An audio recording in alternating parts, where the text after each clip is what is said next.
Call the Jenks Planning Commission meeting to order for Thursday, August 5th of 2021. May I have a roll call, please? Leon Davis. Here. Jeffrey Byer. Here. Greg Bowman. Here. David Randolph. John Brown. Scott West. Here. Carolyn. Here. May I have a motion to approve items 1A through C as presented by staff?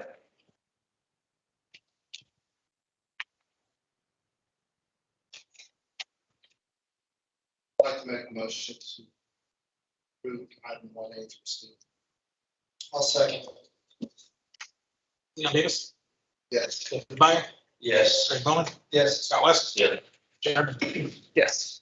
Okay, the item on the agenda is JZ 21-669, a request by TEP for approval of a comprehensive plan amendment from medium intensity to local commercial and a zone change from agricultural to commercial light and plan unit development 131. This is a general location in north of 131st and east of Harvard. Marseille? Thank you, Madam Chairman. This item is two parts, so there will be two votes. If you choose not to amend the comprehensive plan, we would not be able to move forward with the rezoning. So just keep that in mind as you go through your case. So originally this case came to us June 3rd, and it was a request to rezone and amend the comprehensive plan. And at that time, it was straight zoning, commercial shopping. We had 6 residents from that area that showed up and spoke against it. Their primary cause and concern being a dispensary or additional grow facility. And they already had trouble. For the most part, they all agreed, except for maybe one, that there are odor issues, et cetera, and they had other concerns. And because of that, ultimately the item was tabled. It was tabled to the July 8th. I had not received any updated information from the applicant at that time, and so staff then tabled it to tonight. Since then, I did receive the planned unit development document. I forwarded that to the public. That was part of the original mailer. So we did not re-advertise this, but I did send that information back out to the public as an FYI.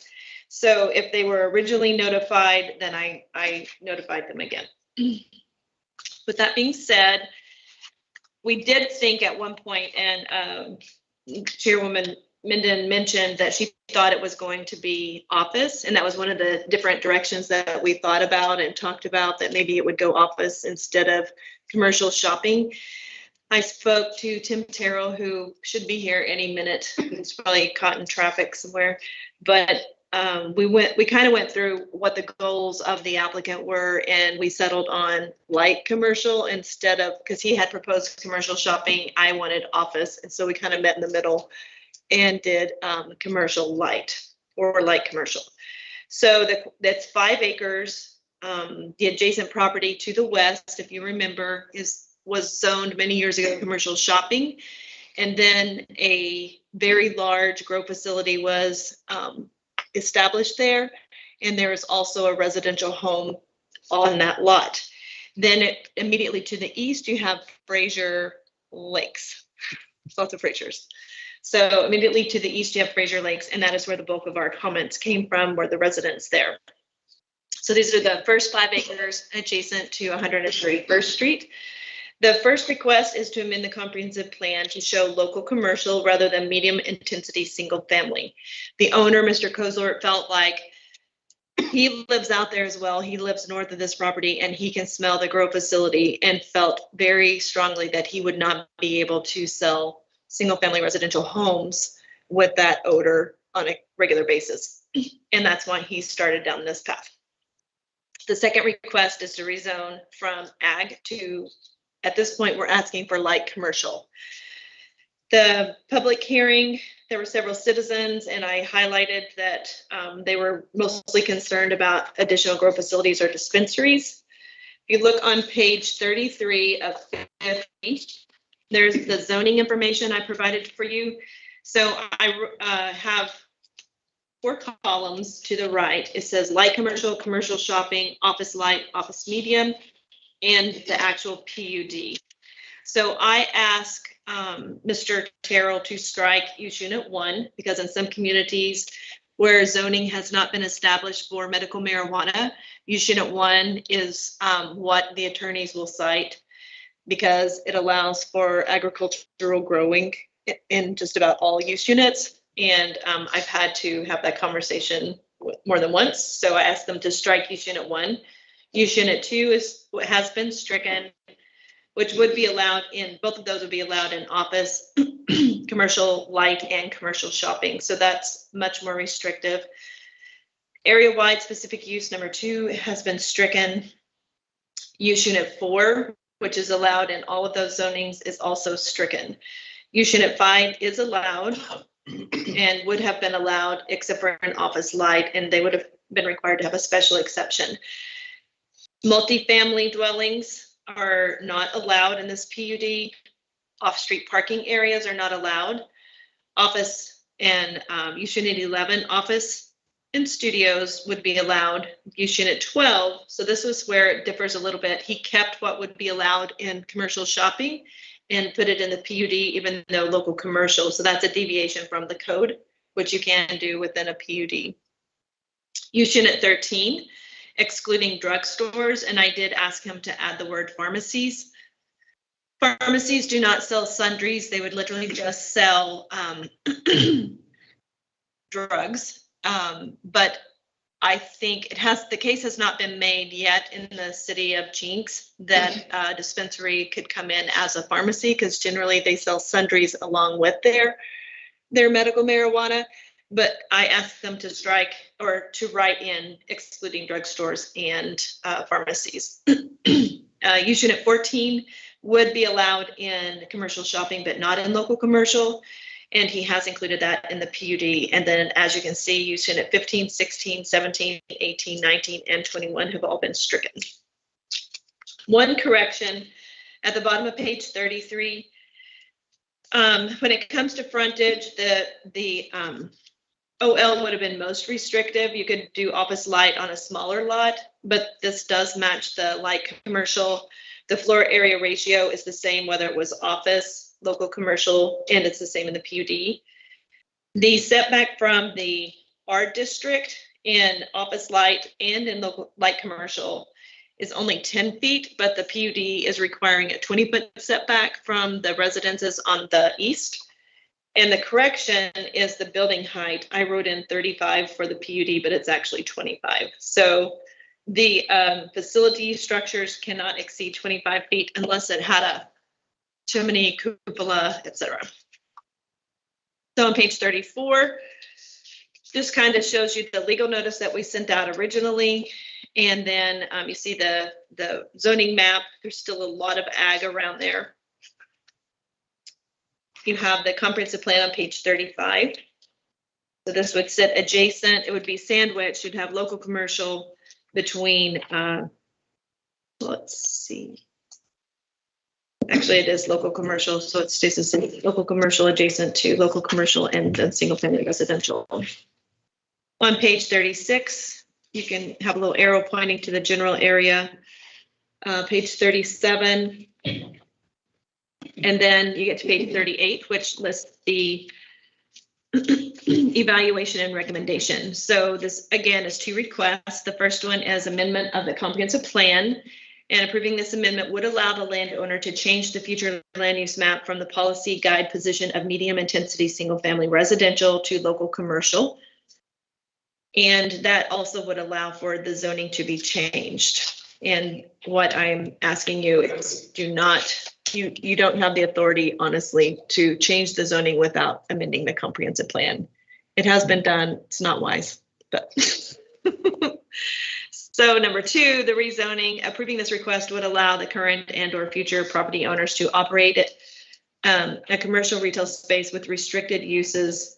Those restricted uses would include drugstore and pharmacy, as well as others that we previously mentioned. Staff believes the site is unique because it is sandwiched between a residential subdivision and a commercial medical marijuana grow facility. And then it kind of tells you the light commercial district is to accommodate limited types of commercial and accessory uses by allowing low and land area coverage, especially suited to property with unique physical features. So there are 2 acres or 2 actions. amend the comprehensive plan, rezone from ag to light commercial, and approve PUD 131. The conditions of approval would be plating is required at the time of development. And as far as PUD comments go, on page 3, I asked them to add architectural articulation along the east facing the residential area, not just along 131st. Also on landscaping and screening to have an open discussion about the placement of the fence as in regards to the property owners. I know currently they have a fence there, and it is the responsibility of any commercial entity to provide screening. So if there is a second fence, no fence, whatever, it needs to be decided, and that needs to be memorialized. Then also I would say that during the plating phase, I'll add this before we go to city council, but during the plating phase, we would need to consider, it would just be noted that during the plating phase, access would be required to be identified to the property to the north. So with that being said, I did receive a phone call about some clarifications on this PUD, and I think I went through all of those tonight. So I don't know if there are any other questions. The applicant is present if you have any more. I will say someone was questioning the name because they were concerned that that name is synonymous with a lot of grow facilities. I don't know anything, and I did talk to Mr. Terrell, and they're willing to change the name. Okay. That is it. Any questions or comments from the commissioners?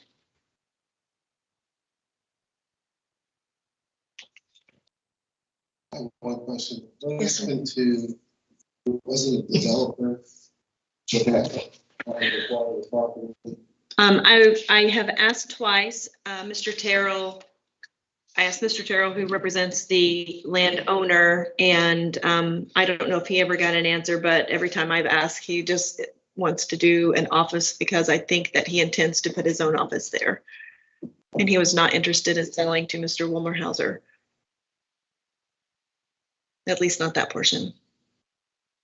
Okay. At this time. Do we have any idea when, if this passes, when they're going to start development? I would have to defer to the applicant, and I'm not sure. Anyone else have any other questions before I ask the applicant to come forward? Okay, Mr. Terrell, welcome.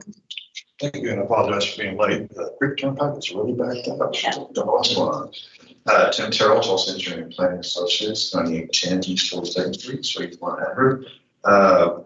We don't know when it's actually going to start construction. There's nothing imminent.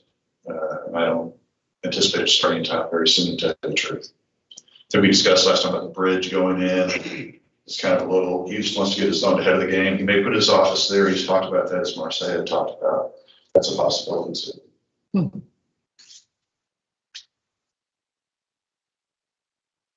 Any other questions from Mr. Terrell? Mr. Terrell, I have a question that one of the planning commissioners brought up to me earlier. Would it be possible, I know legally, lawfully zoning wise, that a standalone structure could be built? Would he be interested in that? For instance, if, and I'll be very specific, but not, I'm just going to use this one as an example, a Dollar General could go in there. Yeah, I guess I could. I don't think that'd be something you'd want in there because he lives right there. You know? So I don't think that's something I can't say for a fact. And it would have to look, well, we do have architectural standards and Right. that it would have to have a certain appearance, which I've never seen.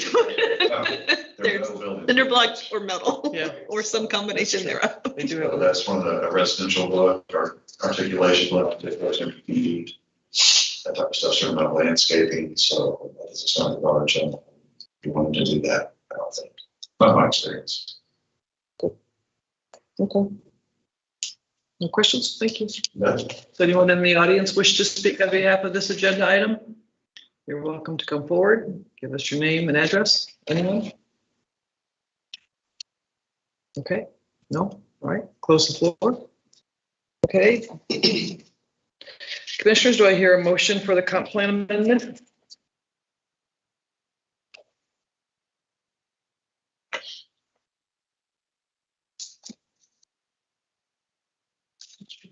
I'll make a motion to approve the comp plan to local commercial. Second.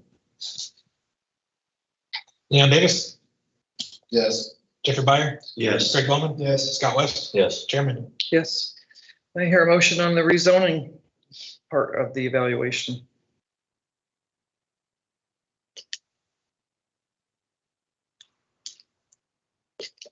Go ahead, Jeff. I'll make a motion to rezone from agriculture to light commercial and PUD number 131.